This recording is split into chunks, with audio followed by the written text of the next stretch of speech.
High friends welcome to my channel Uma simple किचेने सबाइके अनेक अनेक स्वागत।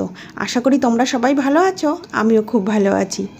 এই গরমের দুপুরে তৃপ্তি করে খাওয়ার মতো দারুণ একটা রেসিপি তোমাদের সঙ্গে শেয়ার করতে চলে এসেছি। আজকে আমার রেসিপি ঝিঙে আলু দিয়ে পাতলা ডিমের ঝোল। এই ডিমের ঝোল বানানোর জন্য আমি এখানে দেখো কড়াইতে সামান্য তেল নিয়ে নিয়েছি। এবার এই তেলটাকে আমি হালকা করে গরম করে নেব। দেখো বন্ধুরা, তেল কিন্তু এখানে আমার গরম হয়ে গেছে। এবার এর মধ্যে আমি দিয়ে দেব ফেটিয়ে নেওয়া ডিম। আমি ডিমের মধ্যে সামান্য কাঁচা পেঁয়াজ কুচিয়ে দিয়েছি আর দিয়েছি সামান্য লবণ দিয়ে ডিমটাকে খুব ভালো করে ফেটিয়ে আমি এই তেলের মধ্যে দিয়ে দিলাম। এবার আমি ডিমটাকে অমলেট করে নেব। কড়াইয়ের মধ্যে ডিমটাকে খুব ভালো করে গোল করে ছড়িয়ে নিয়েছি। এবার আমি ভাজ ভাজ করে ডিমটাকে অমলেট করে নেব। দেখো এখানে ডিমটাও কিন্তু আমার খুব সুন্দর করে ভাজা হয়ে গেছে। এবার একটা পাত্রে আমি তুলে নেব আর একইভাবে বাকি ডিমগুলোকে আমি এভাবেই ভেজে নেব। সমস্ত ডিম আমার ভেজে নেওয়া হয়ে গেছে। এবার কড়াইতে একদমই সামান্য তেল আছে, এর মধ্যে আমি আরও কিছুটা তেল অ্যাড করে দেব। দেখো পরিমাণ মতো তেল কিন্তু আমি এখানে অ্যাড করে দিয়েছি যতটা আমার প্রয়োজন। তেল আমার গরম হয়ে গেছে। এবার তেলের মধ্যে একটু বেশি করে আমি দিয়ে দিলাম কালো জিরে। এখানে কিন্তু আমি জিরে বা অন্য কিছু ফোড়নে দেব না, আমি শুধুমাত্র কালো জিরে দিই। কালো জিরেগুলো আমার ভেজে নেওয়া হয়ে গেছে। এবার এর মধ্যে দিয়ে দিলাম একদম পাতলা পাতলা করে কেটে নেওয়া আলু। এখানে আমি সমস্ত আলু কিন্তু তেলের মধ্যে দিয়ে দিয়েছি। এবার আলুটাকে আমি কিছুক্ষণ নাড়িয়ে চাড়িয়ে ভেজে নেব। দেখো এখানে আমি খুব ভালো করে ভেজে নেব। দেখো এখানে আমি আলু আমার খুব ভালো করে নাড়িয়ে চেড়িয়ে নেওয়া হয়ে গেছে। এবার এর মধ্যে আমি দিয়ে দেব 1 চামচ লবণ। আমি লবণ কিন্তু দিয়ে দিয়েছি। এবার আমি এই আলুর মধ্যে একই সঙ্গে দিয়ে দেব পরিমাণ মতো হলুদ গুঁড়ো। হলুদ গুঁড়ো আমার দিয়ে দেওয়া হয়ে গেছে। এবার আলুটাকে একটু আমি হালকা লাল করে কিন্তু ভেজে নেব। দেখো বন্ধুরা খুব ভালো করে এবার আমি আলুর মধ্যে যে লবণ আর হলুদ দিয়েছি সেটা আলুর সঙ্গে খুব ভালো করে মিশিয়ে নিচ্ছি, যাতে করে আলুর ভিতর খুব সুন্দর করে লবণটা ঢুকে যায়। এখানে আলু আমার দেখো প্রায় অলমোস্ট লাল করে ভেজে নেওয়া হয়ে গেছে। এবার আমি এই আলুর মধ্যে দিয়ে দেব একটু ছোট ছোট করে টুকরো করে কেটে নেওয়া ঝিঙে। দেখো এখানে আমি ঝিঙেগুলো পরিষ্কার করে ধুয়ে জল ঝরিয়ে রেখেছিলাম। এবার আমি ঝিঙেগুলো কিন্তু এই আলুর মধ্যে দিয়ে দিয়েছি। ঝিঙে যেহেতু একদম নরম সবজি, সেই জন্য আগে আমি আলুটা হালকা লাল করে ভেজে নিয়েছি। সমস্ত ঝিঙে কিন্তু আমার দেখো আলুর সঙ্গে দিয়ে দেওয়া হয়ে গেছে। এবার আমি 2 মিনিটের মতো আলুর সঙ্গে ঝিঙেগুলোকেও ভেজে নেব। দেখো বন্ধুরা এখানে কিন্তু আমি খুব ভালো করে নাড়িয়ে চাড়িয়ে ঝিঙে আর আলু আরও 2 মিনিট ভালো করে ভেজে নিচ্ছি। ঝিঙে আর আলু খুব ভালো করে ভেজে নেওয়ার পরে আমি এর মধ্যে দিয়ে দিচ্ছি 4 থেকে 5টা চেরা কাঁচা লঙ্কা।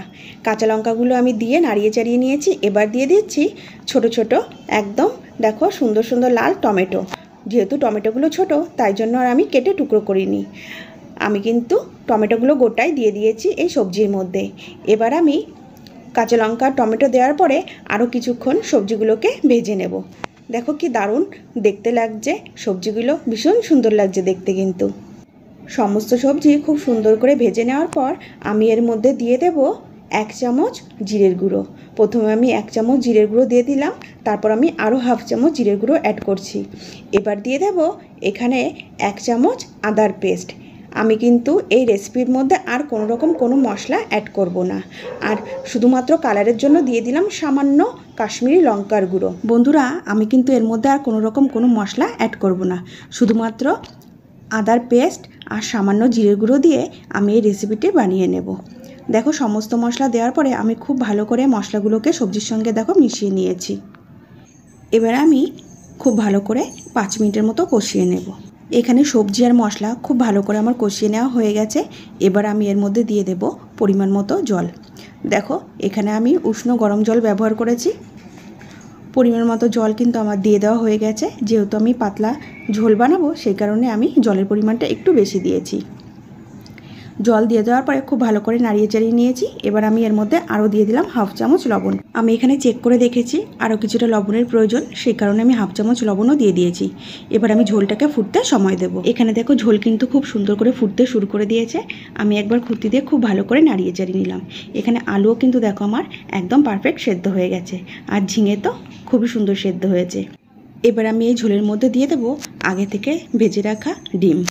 ডিমগুলো গোটা গোটা দিলে ভেঙে যাওয়ার সম্ভাবনা ছিল, সেই কারণে আমি কিন্তু মাঝখান থেকে টুকরো করে দিয়েছি। ডিমগুলো খুব সুন্দর করে দেখো আমি ঝোলের মধ্যে কিন্তু সাজিয়ে দিয়েছি।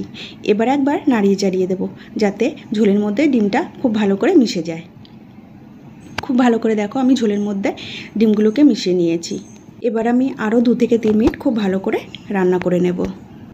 তোমাদের যদি আজকের আমার এই ঝিঙে আলু দিয়ে পাতলা ডিমের ঝোলের রেসিপিটি ভালো লেগে থাকে, লাইক করবে, শেয়ার করবে আর কমেন্ট করে জানাবে রেসিপিটি কেমন হয়েছে।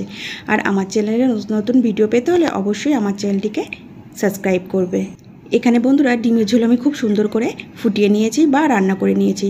দেখো ডিমের ঝোলটা কিন্তু বেশ অনেকটাই শুকিয়ে গেছে, আর আমার যতটুকু ঝোল রাখার প্রয়োজন ঠিক ততটুকুই আমি রেখেছি। আর কালারটাও কি দারুণ এসেছে। এবার আমি এর ওপর থেকে ছড়িয়ে দেব সামান্য গরম মশলার গুঁড়ো।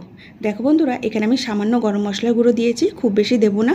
এবার আমি গরম মশলার গুঁড়ো ঝোলের সঙ্গে খুব ভালো করে নাড়িয়ে চাড়িয়ে কিন্তু মিশিয়ে নিয়েছি। এবার কিন্তু গ্যাসের ফ্লেম আমি অফ করে দেব। এবার একটা পাত্রে সার্ভ করে তোমাদেরকে দেখিয়ে দেব কতটা লোভনীয় হয়েছে। এখানে দেখো একটা পাত্রে আমি কিন্তু সার্ভ করে নিয়েছি। দেখতে কতটা লোভনীয় হয়েছে।